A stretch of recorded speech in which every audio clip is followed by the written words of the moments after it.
MA ભાષા વિજ્ઞાન વિદ્યાર્થીઓ જે એક્સટર્નલ પરીક્ષા આવે છે એમને ધ્વનિ ઘટક વિજ્ઞાન આખું આવે. એટલે આમ તો પાટિયા વગર સમજાવવું બહુ અઘરું પડે. આકૃતિઓ જ્યાં સુધી તમે નહીં સમજો ત્યાં સુધી પણ બહુ અઘરું પડે.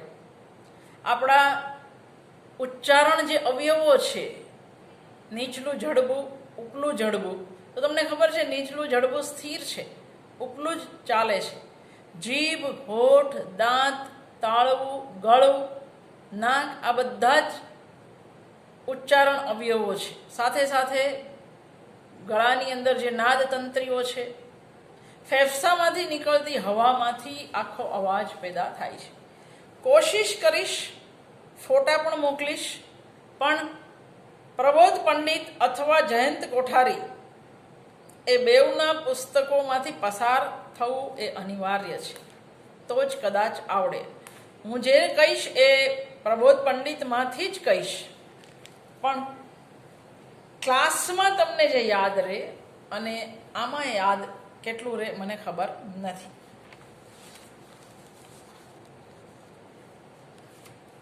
ધ્વનિ અને વાક ધ્વનિ એટલે શું?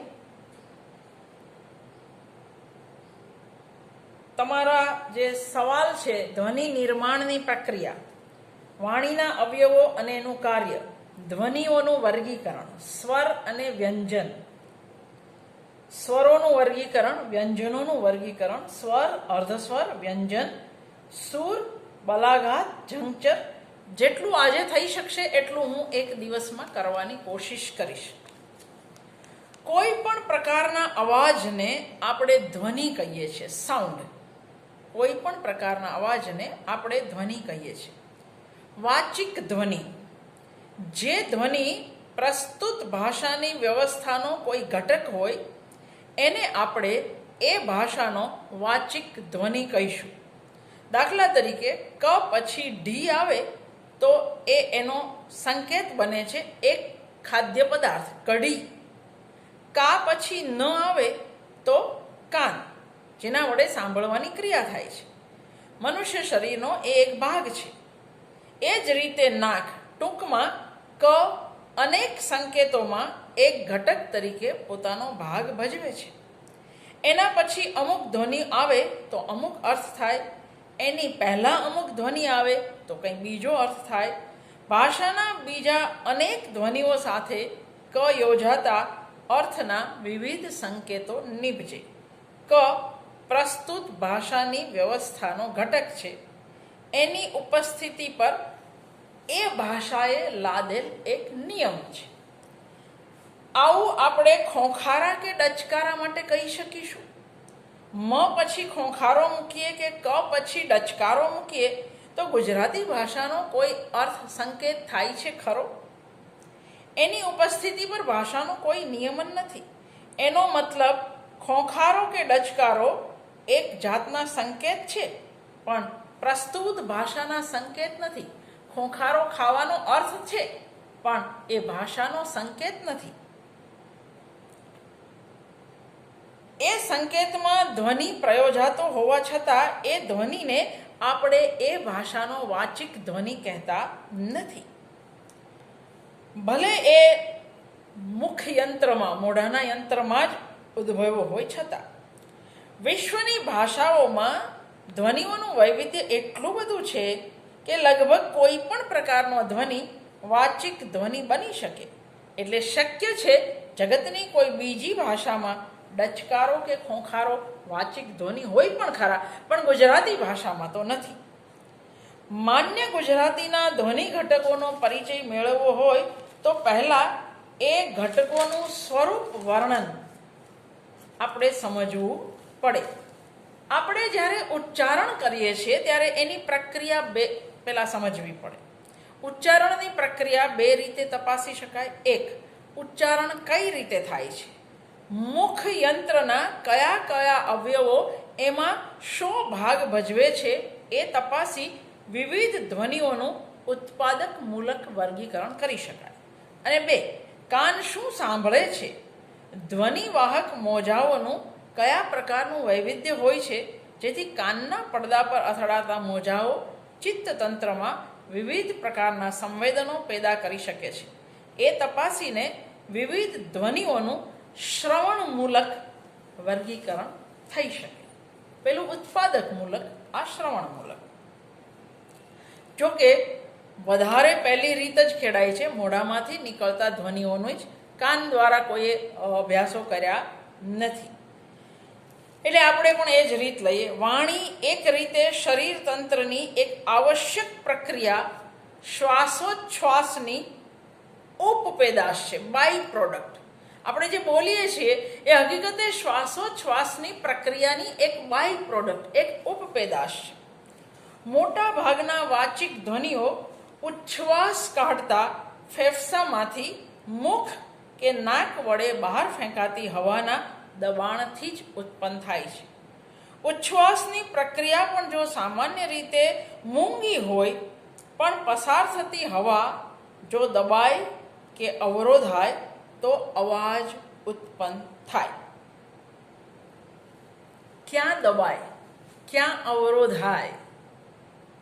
તમે અ બોલો, અ, આ, ઈ, ઉ, કોઈ જગ્યાએ હવા અવરોધાતી નથી, સીધી બહાર નીકળે છે.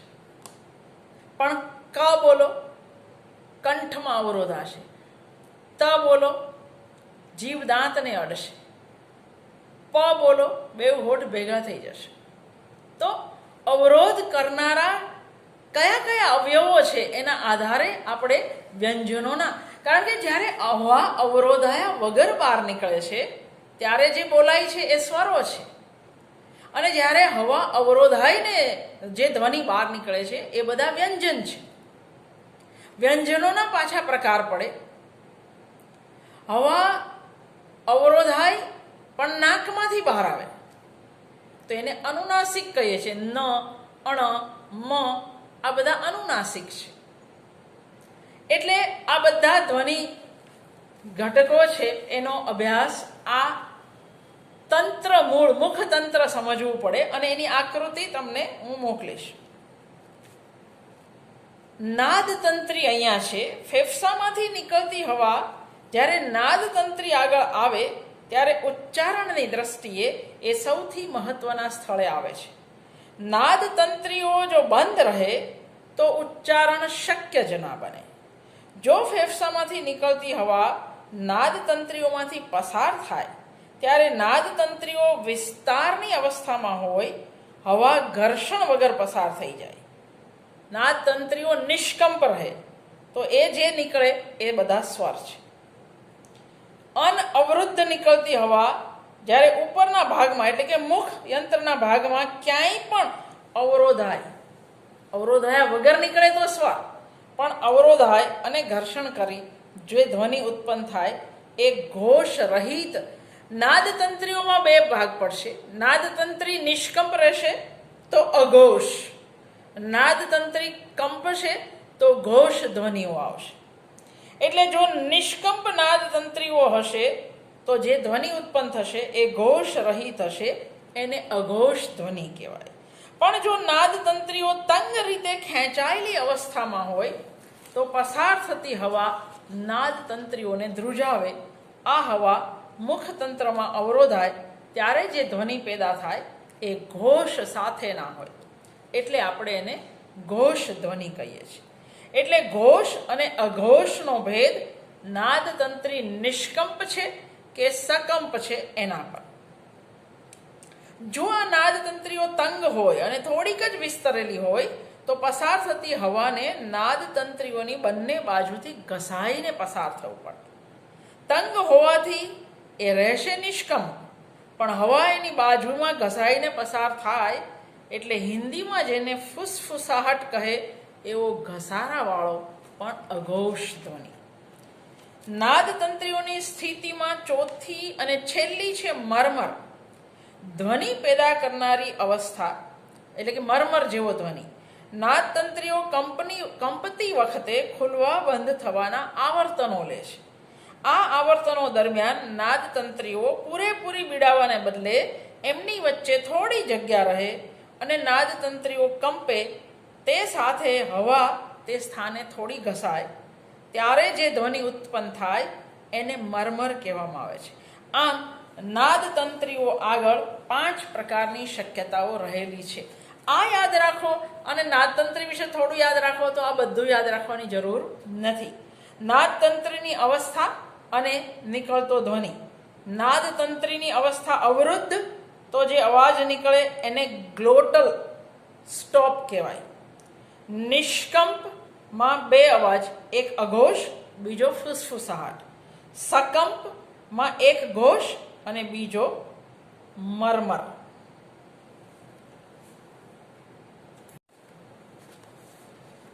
આપણા જે ઉચ્ચારણ અંગો છે તો ઉપલા જડબાના મહત્વના અંગ ઉપલો હોઠ, ઉપલા દાંત, કઠણ તાળવું, પોચું તાળવું.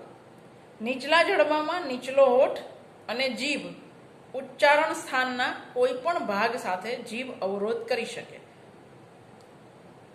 મુખપથના ઉચ્ચારણ સ્થાનોમાં નીચે મુજબના વિભાગ પાડવામાં આવે છે. ઓષ્ઠ, દંત, દંતમૂલ, વત્સ, તાળુ, કંઠ, પડજીભ. દંતમૂલ એટલે પેઢા, વત્સ એટલે પેઢા પછીનો કઠણ તાળવા પૂર્વે આવતો કમાન જેવો પ્રદેશ, તાલુ એટલે ત્યાર પછીનો કઠણ તાળવાનો પ્રદેશ, કંઠ એટલે પોચું તાળવું. તો આ બધા વિભાગો એના આધારે જીભના પણ 3 ભાગ પાડવામાં આવે છે. જીહવાગ્ર, જીહવા મધ્ય, જીહવા પૃષ્ઠ અને જીહવા મૂલ. એના આધારે સ્વર કેવી રીતે ઉચ્ચારાશે એની આખી વાત થશે. જોકે જીહવા, જીહવાગ્ર, જીહવા મધ્ય, જીહવા પૃષ્ઠ, ઉચ્ચ, મધ્ય અને નિમ્ન. જો તમે જોઈ શકતા હો તો હું આ બતાવું છું, જે હું તમને મોકલીશ પણ ખરી. એના આધારે સ્વર વહેંચણી થાય છે. વાગ અવયવો વિશે પૂછે તો પ્રબોધ પંડિત અને જયંત કોઠારી કામ લાગશે. ભાષા એ ધ્વનિ સંકેતોની વ્યવસ્થા. હવે ધ્વનિ ઘટક પર જ હું જઉં છું સીધી. ધ્વનિ ઘટક એટલે શું? ભાષા ધ્વનિ સંકેતોની વ્યવસ્થા છે. એટલે કે માનવ મુખમાંથી નીકળતા ધ્વનિઓ સંકેત તરીકે પ્રયોજાય છે અને આવા સંકેતો એક સુગઠિત વ્યવસ્થાના ભાગરૂપે હોય છે. માનવ મુખમાંથી નીકળી શકતા ધ્વનિઓનું વૈવિધ્ય અપાર છે, પણ આવા અસંખ્ય ધ્વનિમાંથી દરેક ભાષા અમુક ધ્વનિઓને જ પોતાની વ્યવસ્થામાં પ્રયોજતી હોય છે. એટલે કે દરેક ભાષાના વ્યવસ્થાગત ધ્વનિઓ જુદા જુદા હોય છે. તમને ખબર છે ABCDEFG છે, આપણી પાસે ક, કા, કી, કી. એટલે બેઉના ધ્વનિઓ જે વ્યવસ્થા છે એ જુદું છે. આવા વ્યવસ્થાગત ધ્વનિઓને જે તે ભાષાના ધ્વનિ ઘટક કહેવામાં આવે છે. ભાષામાં અર્થના ભેદ માટે કારણરૂપ બનતો ધ્વનિ એ ધ્વનિ ઘટક. એટલે જો ધ્વનિ ઘટકની વ્યાખ્યા આપવી હોય તો આ રીતે આપી શકાય. નાનામાં નાનો અર્થભેદક ધ્વનિ એટલે ધ્વનિ ઘટક, જે પોતે કશો અર્થ ધરાવતો નથી પરંતુ જેને અર્થભેદક રીતે પ્રયોજી શકાય તે ધ્વનિ ઘટક. આ ધ્વનિ પોતે કશો અર્થ ધરાવતો નથી પણ એના જેવા જ વ્યવસ્થાના ભાગરૂપ બીજા ઘટકો સાથે મળી અર્થદર્શક સંકેત રચતો હોય છે. જેમ કે ગુજરાતીમાં ક, મ, લ એવા ધ્વનિઓ સ્વતંત્ર રીતે કશો અર્થ ધરાવતા નથી. કને કોઈ અર્થ નથી, મને કોઈ અર્થ નથી, પણ જો એકબીજા સાથે સંયોજાય તો કમળ અથવા મલક અથવા કલમ જેવા અર્થવાહી શબ્દો એ રચી શકે છે. બીજી બાજુ ખોંખારો, ડચકારો પણ ગુજરાતી ભાષક સમાજમાં ધ્વનિ તરીકે વપરાય છે. એમને પોતાનો સ્વતંત્ર અર્થ છે, પણ ભાષાની વ્યવસ્થામાં એ અન્ય ઘટક સાથે સંકળાય અર્થવાહી સંકેત નથી બનાવતા. ભાષાની વ્યવસ્થાના અંગરૂપ એ ધ્વનિ નથી. ડચકારો પોતે અર્થ ધરાવે છે પણ એને અર્થભેદક રીતે આપણે પ્રયોજી શકતા નથી. અર્થભેદકતા એ ધ્વનિ ઘટકનું અસ્તિત્વ પુરવાર કરી શકે છે. દરેક ભાષામાં 20 થી 30 ધ્વનિ ઘટક હોય. વધુમાં વધુ 70 ધ્વનિ ઘટક નોંધાયેલા છે. આટલા ઓછા ધ્વનિ ઘટકની મદદથી આપણે અમર્યાદિત અર્થ વ્યક્ત કરી શકીએ છીએ. એનું કારણ ધ્વનિ ઘટકની યાદૃચ્છિકતા એટલે અર્થ સ્વતંત્રતા અને ભાષાની વ્યવસ્થા. જેમ કહ્યું કે મગ, ગમ, કમલ, મલક, કલમ આ બધા જુદા જુદા એક અમુક ધ્વનિ ઘટકો બીજા ધ્વનિ ઘટક સાથે અનેક અર્થ પેદા કરી શકે છે. માન્ય ગુજરાતી ભાષાના ધ્વનિ ઘટક. માન્ય ગુજરાતી ભાષાના ધ્વનિ ઘટક એટલે માન્ય ગુજરાતી ભાષાની વ્યવસ્થામાં ઉપયોગમાં લેવાતા ધ્વનિઓ. આજે બોલાતી ગુજરાતી ભાષાના ધ્વનિ ઘટકો તારવવા માટે આપણને પરંપરાગત એટલે સંસ્કૃત પાસેથી મળેલ ધ્વનિ ઘટકોની શ્રેણી મદદરૂપ નથી થતી. નાનામાં નાનો અર્થભેદક ધ્વનિ એટલે ધ્વનિ ઘટક એ સિદ્ધાંતની મદદથી જ આપણે ગુજરાતીના ધ્વનિ ઘટકો તારવીએ છીએ. ફેફસામાંથી નીકળતી ઉચ્છ્વાસની હવા મુખ પથમાંથી અને ક્યારેક નાસિકા પથમાંથી બહાર નીકળે ત્યારે ધ્વનિ પેદા થાય.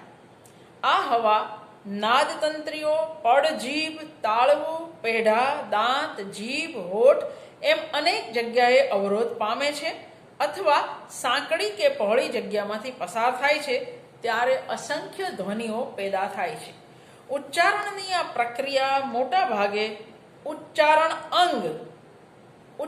અંગ નીચલા જડબાને કહેવામાં આવે છે. ઉચ્ચારણ અંગ નીચલું ક્રિયાશીલ જડબાના હોઠ, દાંત, જીભ. જો આ હલશે, આ સ્થિર છે. ઉપલું જડબું સ્થિર છે, એ હલતું નથી. જે કંઈ હલશે, ઉપર જશે, એ બધું જ નીચલા જડબાથી જ થશે. તો એને ઉચ્ચારણ અંગ કહેવામાં આવે છે. નીચલા ક્રિયાશીલ જડબાના હોઠ, દાંત અને જીભ. અને ઉચ્ચારણ સ્થાન ઉપલું સ્થિર જડબું, એના હોઠ, દાંત, પેઢા અને પડજીભ. ઉચ્ચારણ અંગ એટલે નીચલું જડબું જે હલી શકે છે. ઉચ્ચારણ સ્થાન એટલે ઉપલું જડબું. એટલે ઉચ્ચારણ અંગ અને ઉચ્ચારણ સ્થાન એકબીજાને અડે ત્યારે ઉચ્ચારણ થાય. ઉચ્ચારણ અંગ ઉચ્ચારણ સ્થાનનો સ્પર્શ કરીને નજીક રહીને જે ધ્વનિ ઉપજાવે એ વ્યંજન છે. ઉચ્ચારણ અંગ અને ઉચ્ચારણ સ્થાન એકબીજાથી દૂર રહીને માત્ર પોલાણની વધઘટ દ્વારા જે ધ્વનિ ઉપજાવે તે સ્વર છે. ફરી એકવાર, સ્વરની અંદર હવા કશે અવરોધાતી નથી, કારણ કે ઉચ્ચારણ અંગ અને ઉચ્ચારણ સ્થાન એકબીજાને મળતા નથી. ઉચ્ચારણ અંગ અને ઉચ્ચારણ સ્થાન એકબીજાને મળે તો વ્યંજન, ન મળે તો સ્વર. હવે પહેલું જ વિષય છે માન્ય ગુજરાતીના સ્વર. સ્વરની એક વ્યાખ્યા એવી પણ થાય કે ફેફસામાંથી નીકળતી હવા જો ક્યાંય રોકાયા વગર, અવરોધાયા વગર કે ઘર્ષણ પામ્યા વગર મુખ વાટે બહાર આવે તો એ ધ્વનિને આપણે સ્વર કહીએ છીએ. બીજી વ્યાખ્યા મેં જે કહું, ઉચ્ચારણ અંગ અને ઉચ્ચારણ સ્થાન એકબીજાથી દૂર રહીને જે ધ્વનિ પેદા થાય તેને સ્વર. બીજી આ વ્યાખ્યા. ગુજરાતી સ્વરોની તારવણીમાં આપણે જીભનો અગ્ર, મધ્ય અને પૃષ્ઠભાગ, જે મેં હમણાં બતાવ્યું તે, તથા જીભનું ઉચ્ચ, મધ્ય અને નિમ્ન સ્થાન લક્ષમાં લઈએ છીએ. આ ભેદક ધર્મોથી આપણે માન્ય ગુજરાતીમાં અર્થભેદક બનતા 8 સ્વરો તારવીએ છીએ. અ, આ, ઈ, ઉ, એ, વિવૃત એ, ઓ અને વિવૃત ઓ. અહીંયા રસ્વ ઈ, દીર્ઘ ઈ, રસ્વ ઉ, દીર્ઘ ઉ એવા ભેદ નથી, જોજો. એટલે જે જોડણીવાળા જે વર્ષોથી લડે છે એનું કારણ આ છે. અ, આ, ઈ મોટો જ છે, ઉ નાનો છે, એ વિવૃત એ કોલેજમાં જે કરો છો તે, ઓ અને ઓ. જીભના અગ્રભાગથી ઉચ્ચારાતા 3 સ્વર છે. ઈ, એ અને વિવૃત એ અગ્રભાગથી. ભેદક ઉદાહરણ વીર, વેર અને વેર. લકડાનો. જીભના પૃષ્ઠભાગથી ઉચ્ચારાતા સ્વરો તરીકે 3 સ્વર ઉ, ઓ અને વિવૃત ઓ આવે છે. ભેદક ઉદાહરણ મૂર, મોર અને મોર. મધ્ય સ્વરોની 3 કોટીને બદલે ગુજરાતીમાં 2 જ કોટી જોવા મળે છે, અ અને આ. ભેદક ઉદાહરણ પડ, પાડ. એટલે ગુજરાતી સ્વરનો કોઠો હું તમને ફોટો પાડીને મોકલી આપીશ. અગ્ર મધ્ય પૃષ્ઠ, નીચે ઉચ્ચ, મધ્ય અને નિમ્ન. અગ્ર ઉચ્ચ ઈ, એ, ઈ અને ઉ. આ બોલીશ તો ગરબડ થશે, તમારે એને જોઈને જ સમજવું પડશે. આમ ગુજરાતીમાં કુલ 8 સ્વર છે. પરંપરાગત રીતે એટલે કે સંસ્કૃતમાંથી મળેલા સ્વરો કરતાં અહીં થોડો ભેદ છે. આ ભેદ આજે બોલાતી ગુજરાતીના સંદર્ભને કારણે થયેલો છે. જેમ કે પરંપરાગત જે સ્વર હતા એ નાનો ઈ, રસ્વ ઈ, દીર્ઘ ઈ, ચીર, ચીર, રસ્વ ઉ, દીર્ઘ ઉ, પૂર, નગર, પૂર, પુરાવું, એવા 4 સ્વર હતા. પરંતુ ગુજરાતી ભાષામાં રસ્વત્વ, દીર્ઘત્વ સ્થાન નિયત છે. એ ભેદક ધર્મ નથી. ઉચ્ચારણ ભેદ ન હોવાને કારણે એને જુદા ધ્વનિ ઘટક ગણતા નથી અને ઈ અને ઉ બેઉ એક જ ધ્વનિ ઘટક તરીકે આપણે ત્યાં સ્વીકારાયા છે. પરંપરાગત સ્વરોમાં ઐ, ઔ, ઋ, અંગ એ પણ ગુજરાતીમાં સ્વતંત્ર ધ્વનિ ઘટકો નથી. કારણ કે સંધિ છૂટી પાડો, ઐ એટલે અ વત્તા ઈ, ઔ એટલે અ વત્તા ઉ. આ સ્વર યુગ્મ છે. જ્યારે ઋ, ર વત્તા ઉ એટલે એ પણ જોડાક્ષર છે. અંગ એ અનુનાસિક છે. એટલે ગુજરાતીની અંદર જે સ્વર છે તે આ 8 જ સ્વર છે. માન્ય ગુજરાતીના વ્યંજનો. ફેફસામાંથી બહાર આવતી હવાનું જો ક્યાંય રોકાણ થાય, અવરોધ થાય, ઘર્ષણ થાય તો એ ધ્વનિઓને આપણે વ્યંજન કહીશું. આ વ્યાખ્યા આમ પણ આપી શકાય. ઉચ્ચારણ અંગ ઉચ્ચારણ સ્થાનનો સ્પર્શ કરીને કે નજીક રહીને જે ધ્વનિ નિપજાવે તે વ્યંજન છે. માન્ય ગુજરાતીના વ્યંજનોને આપણે મુખ્યત્વે 2 વિભાગમાં વહેંચી શકીએ. સ્પર્શ વ્યંજનો કે સ્ફોટક, એને સ્ફોટકો કહેવાય છે, અથવા સંઘર્ષી વ્યંજનો. મુખ્ય 2 ભાગ સ્પર્શ વ્યંજનો કે સંઘર્ષી વ્યંજનો. સ્પર્શ વ્યંજનો ઉચ્ચારણ સ્થાન અને ઉચ્ચારણ અંગ એકબીજાને સ્પર્શે ત્યારે જે વ્યંજનો નિષ્પન્ન થાય એને સ્પર્શ વ્યંજન કે સ્ફોટક કહે છે. અહીં ઉચ્ચારણ અંગ ઉચ્ચારણ સ્થાન સાથે સંપૂર્ણ રીતે ભીંસાય છે. એથી હવાનો સંપૂર્ણ અવરોધ થાય છે. ક્ષણભર રૂંધાયેલી હવા તરત બહાર આવે છે ત્યારે જે ધ્વનિ પેદા થાય એને સ્પર્શ વ્યંજન અથવા સ્ફોટક વ્યંજન કહેવાય છે. સ્પર્શ વ્યંજનના ભેદક ધર્મો છે અનુનાસિકતા, નિરઅનુનાસિકતા, ઘોષત્વ, અઘોષત્વ, અલ્પ પ્રાણત્વ, મહાપ્રાણત્વ અને ઉચ્ચારણ સ્થાન.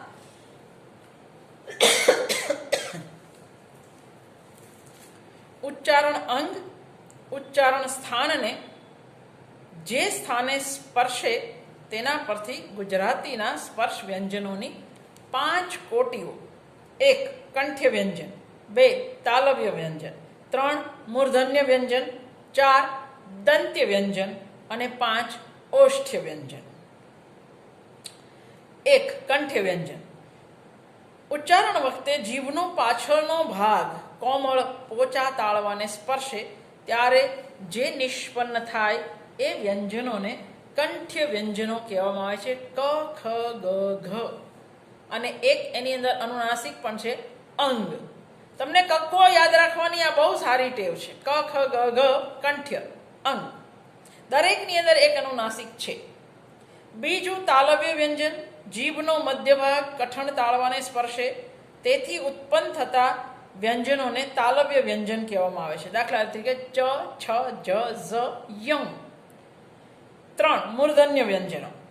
જીવાગ્ર, જીભનો આગળના ભાગનો નીચેનો ભાગ, જીભના આગળના ભાગ જીહ્વાગ્ર તલ જ્યારે તાળવાના મધ્ય ભાગને સ્પર્શે. મૂર્ધા સૌથી ઉપરનો ભાગ, આપણે કહીએ મૂર્ધન્ય સાહિત્યકાર, મૂર્ધા એટલે તાળવાનો સૌથી ઉપરનો ભાગ. એટલે તમારી જીભના ટેરવાનો નીચેનો ભાગ તળ, જીહ્વાગ્ર તલ જ્યારે તાળવાના મધ્ય ભાગને સ્પર્શે ત્યારે ઉત્પન્ન થતા વ્યંજનોને મૂર્ધન્ય વ્યંજન કહેવાય. દાખલા તરીકે ટ, ઠ, ડ, ઢ. ટ, ઠ, ડ, ઢ બોલી જોજો, તમને ખબર પડશે. દંત્ય વ્યંજન જીભનો અગ્રભાગ જ્યારે ઉપરના દાંતના પેઢાને સ્પર્શે ત્યારે નિષ્પન્ન થતા ધ્વનિને દંત્ય વ્યંજન કહેવાય. ત, થ, દ, દ. જીભનો આગળનો ભાગ ઉપરના દાંતના પેઢાને ત, થ. એટલે સુરતીઓ જ્યારે ત, થ ની જગ્યાએ ટ, ઠ બોલે ત્યારે આપણને નવાઈ લાગવી જોઈએ, કારણ કે દંત્ય વ્યંજન સુરતીઓ મૂર્ધન્ય બનાવી દે છે. ઓષ્ઠ વ્યંજન નીચલો હોઠ ઉપલા હોઠને સ્પર્શે ત્યારે જે ધ્વનિ નિષ્પન્ન થાય, જે વ્યંજન, એને ઓષ્ઠ વ્યંજન કહેવાય. દાખલા તરીકે પ, ફ, બ, ભ અને એનું અનુનાસિક મ. ઘોષત્વ અને અઘોષત્વ તમને અત્યારે જો ભણાવીશ તો તમને યાદ નહીં રહે, એટલા માટે સહેલો રસ્તો હું તમને એક કોઠો મોકલીશ. એની અંદર એક સહેલી રીત છે કે આ જે કોઠો છે, જો દેખાય છે કે નહીં મને ખબર નથી, આ બાજુ અઘોષ, આ બાજુ ઘોષ. અઘોષની અંદર અલ્પપ્રાણ મહાપ્રાણ, ઘોષની અંદર અલ્પપ્રાણ મહાપ્રાણ. બધાને તમારે પહેલા વહેંચી દેવાના. કંઠ્ય ક, ખ, ગ, ઘ અને અહીંયા અનુનાસિક અં, ય, અણ, ન અને મ. કંઠ્ય, તાલવ્ય, મૂર્ધન્ય, દંત્ય, ઓષ્ઠ્ય. ક, ખ, ગ, ઘ. મારે જો આના પરથી વાંચવું હોય તો હું કહી શકું કે ક એ અઘોષ અલ્પપ્રાણ કંઠ્ય વ્યંજન છે. પણ સમજ્યા વગર કરીશું એટલા માટે યાદ રાખવાનું, અઘોષ આ બાજુ છે, ઘોષ આ બાજુ છે, અલ્પપ્રાણ અઘોષ, મહાપ્રાણ અને ઘોષ આ બાજુ છે. આ યાદ રહેવું જોઈએ તો આપણને આ આવડે.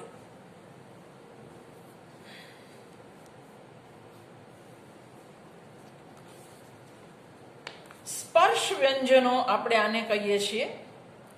સ્પર્શ વ્યંજનમાં એક વાત યાદ રાખવી જોઈએ, તાલવ્ય સ્પર્શ વ્યંજનો ચ, છ, જ અને ઝ એના ઉચ્ચારણ વખતે જીભ તાળવાથી સાવ છૂટી પડતી નથી. તેથી બહાર આવતી હવા થોડી ઘસારાવાળી સંભળાય છે. એને લીધે તાલવ્ય વ્યંજનોને સ્પર્શ સંઘર્ષી વ્યંજનો કહેવામાં આવે છે. સ્પર્શ વ્યંજનોમાં ઉચ્ચારણ સ્થાનને ઉચ્ચારણ અંગનો સ્પર્શ થવા ઉપરાંત ઉચ્ચારણ વખતે એક સ્ફોટ થાય છે. આથી સ્પર્શ વ્યંજનોને સ્ફોટક પણ કહેવામાં આવે છે. તાલવ્ય વ્યંજનો જેને આપણે સ્પર્શ સંઘર્ષી વ્યંજનો કહ્યા, એની અંદર કોઈ સ્ફોટ થતો નથી, એટલે એમને માત્ર સ્પર્શ સંઘર્ષી વ્યંજન કહેવાય, એને સ્ફોટક કહેવાતા નથી. દરેક વ્યંજનને કંઠ્યને એક અનુનાસિક, તાલવ્યને એક અનુનાસિક, મૂર્ધન્યને, દંત્યને, ઓષ્ઠને બધાને જ.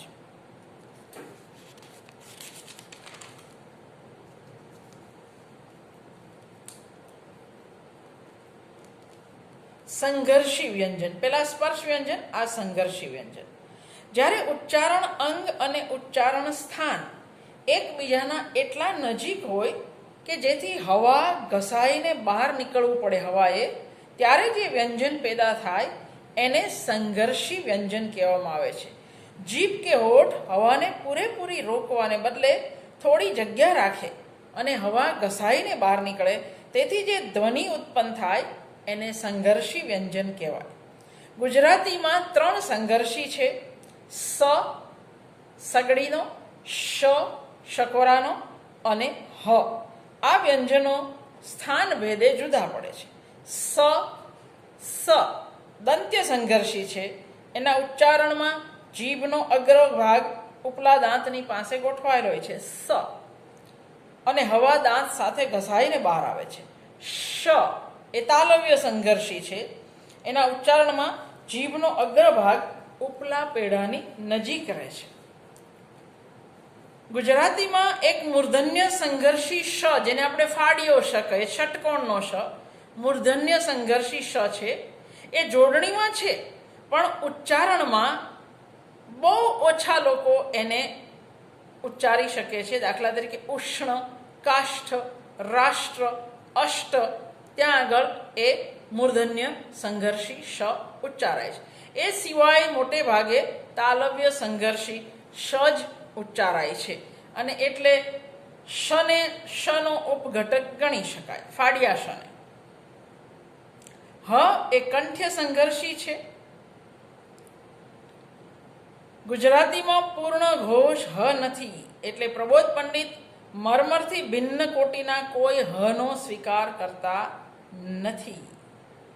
ગુજરાતીમાં એક અઘોષ હ બોલાય છે ખરો, પણ એ બોલીની કક્ષાએ છે. સૌરાષ્ટ્રની અંદર સાવરણી તો હાવરણી કે, વિસામો તો વિહામો કે, સારું તો હારું, હો, હોળ, આ જે હ છે એને હ શ્રુતિ ખાલી કે છે.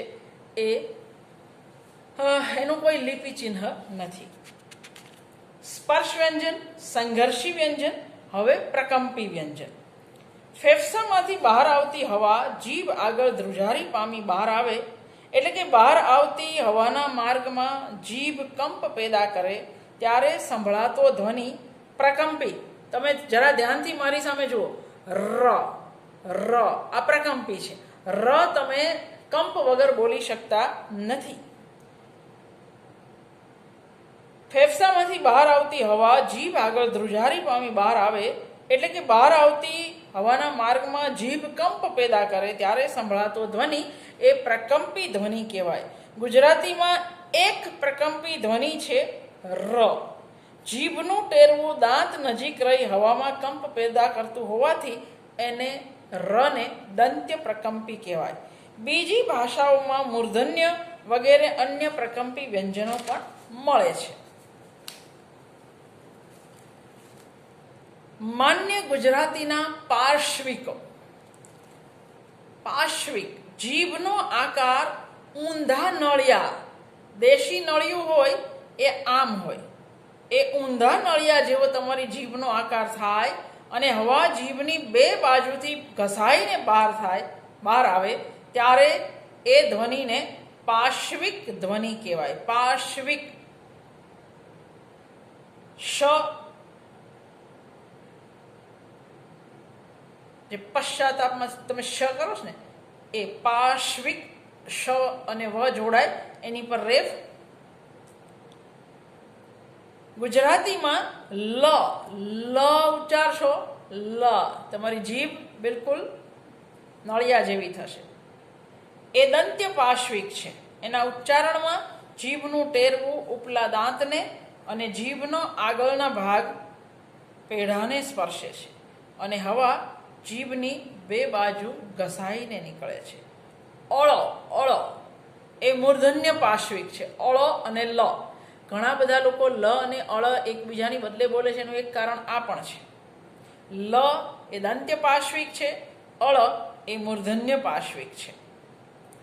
અને અળ બોલતી વખતે જરાક થડકારો થાય છે, એટલે એને થડકારવાળો ધ્વનિ પણ કહેવાય છે. માન્ય ગુજરાતીના અનુનાસિકો, જે મેં આમ તો કહ્યું છે, દરેક કંઠ્ય, તાલવ્ય, મૂર્ધન્ય, દંત્ય, ઓષ્ઠ્ય બધાને એક એક અનુનાસિક છે જ. વ્યંજનના ઉચ્ચાર વખતે ઉચ્છ્વાસની હવા માત્ર મુખપથમાંથી બહાર આવે છે, કારણ કે પડજીભ દ્વારા નાસિકા પથ બંધ હોય છે. જો પડજીભ નીચી રહે તો નાસિકા પથ ખુલી જાય છે. નાસિકા પથ ખુલ્લો હોય ત્યારે હવા નાસિકા એટલે નાક, અને મુખપથ એમ બંને જગ્યાએથી બહાર આવે છે.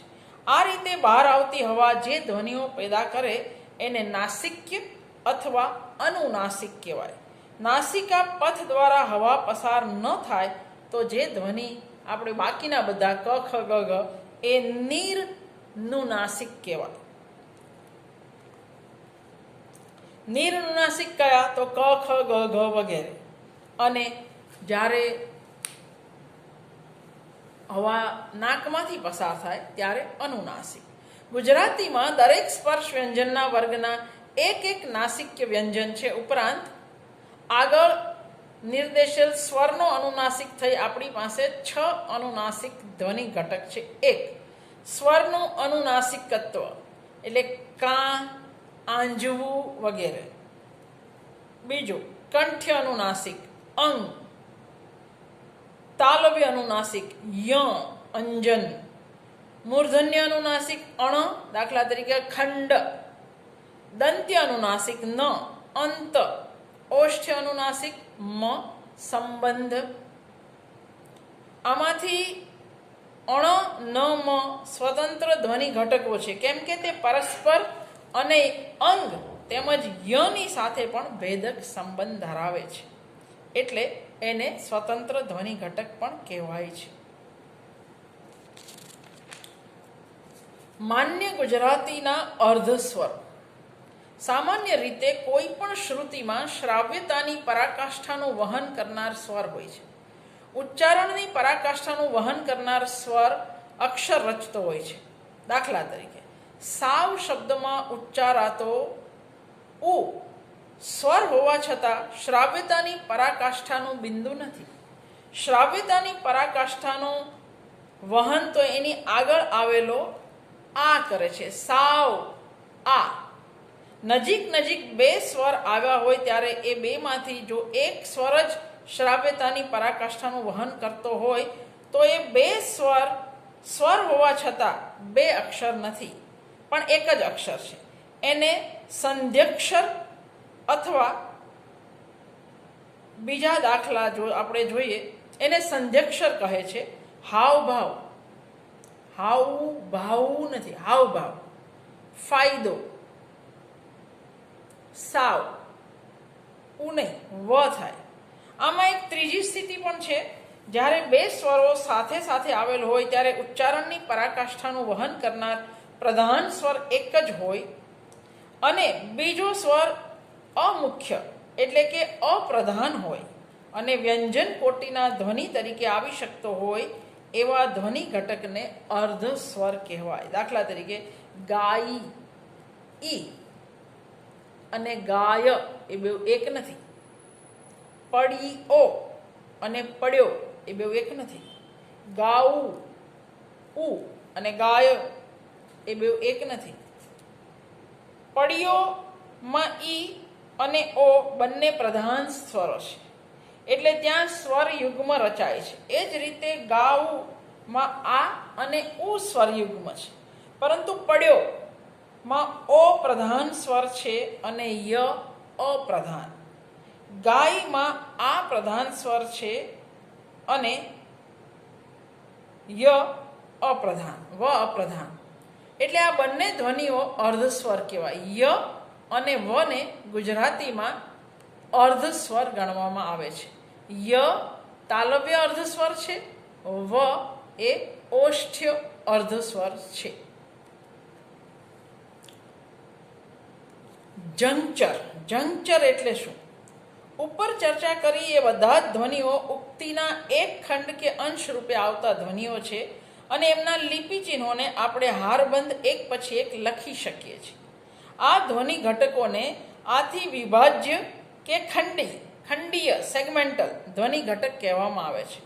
ભાષામાં આ સિવાય પણ કેટલાક ધ્વનિ તત્વ કામ કરતા હોય છે અને એ અર્થભેદક પણ બનતા હોય છે, પરંતુ તે ક્રમવર્તી ધ્વનિ ઘટકોની જેમ બીજા ધ્વનિ ઘટકોની આગળ કે પાછળ આવતા નથી અથવા આવા ધ્વનિ ઘટકોને અવિભાજ્ય કે અધિખંડીય કે સહવર્તી ધ્વનિ ઘટકો કહેવામાં આવે છે.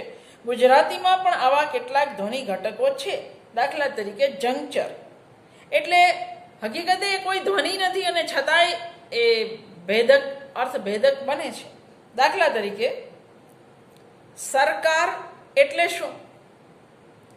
પ્રશ્ન. હવે તમે આવું કરો, સર કાર એટલે શું?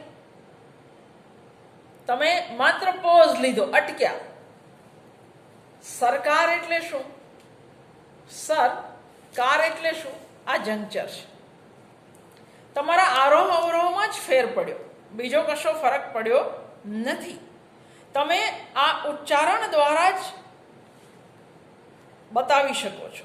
ઉપરની ઉક્તિમાં ર અને કાર એ બેને તમે કેવી રીતે બોલો છો, કેટલી સ્પેસ વચ્ચે આપો છો, કેટલો વચ્ચે ગાળો આપો છો બોલવાની વચ્ચે, એના પર બધો જ આધાર છે. આ ભાષાનો બે જુદા છે. ઘોડા પાસે આવ્યા,